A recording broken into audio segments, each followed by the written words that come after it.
it shouldn't be a surprise that not all of the justices agreed. Justice Kagan wrote a dissenting opinion, which was joined by Justices Sotomayor and Jackson.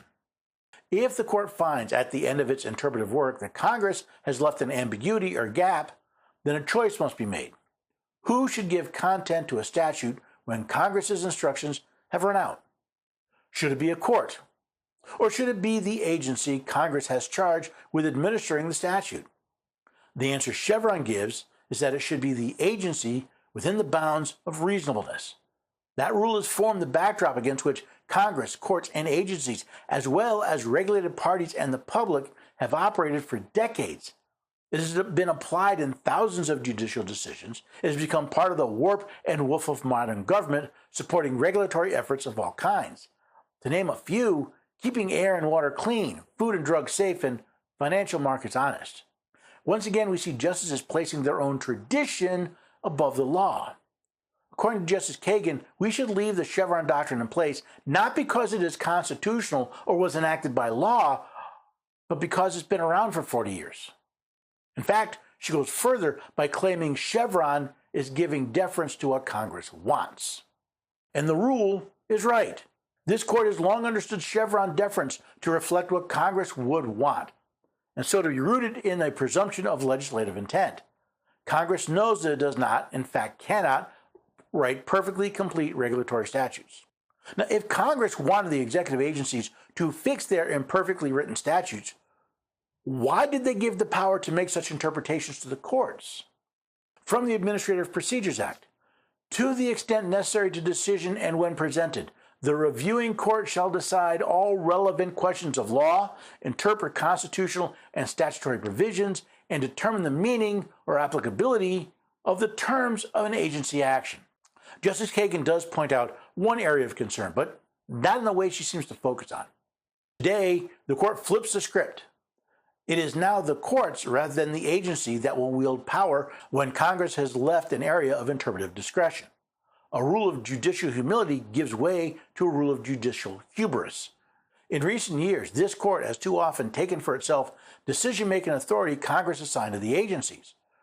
The court has substituted its own judgment on workplace health for that of the Occupational Safety and Health Administration, its own judgment on climate change for that of the Environmental Protection Agency, and its own judgment on student loans for that of the Department of Education.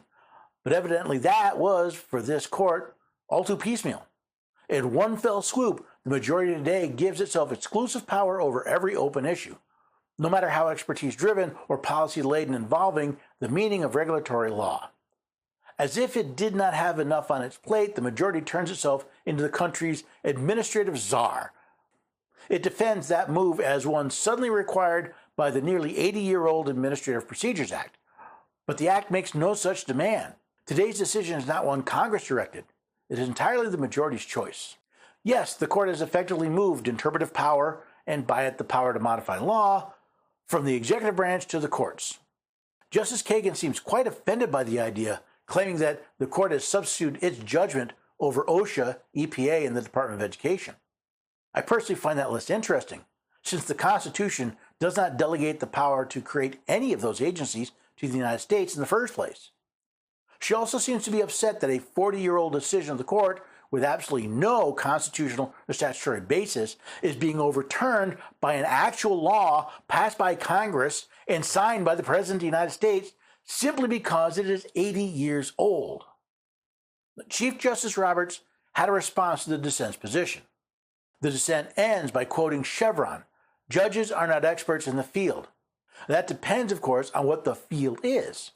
If it is legal interpretation, that has been emphatically the province and duty of the Judicial Department for at least 221 years. The rest of the dissent's selected epigraph is that judges are not part of either political branch. Indeed, judges have always been expected to apply their judgment independent of the political branches when interpreting the law those branches enact. And one of those laws, the APA, bars judges from disregarding that responsibility just because an executive branch agency views a statute differently. Interesting. One of the major complaints about Chevron is that it places politics above the law. Rather than looking for experts to interpret the laws Congress makes, Justice Kagan and the rest of the dissent seem more than happy to have political appointees making up the rules for political reasons rather than legal ones.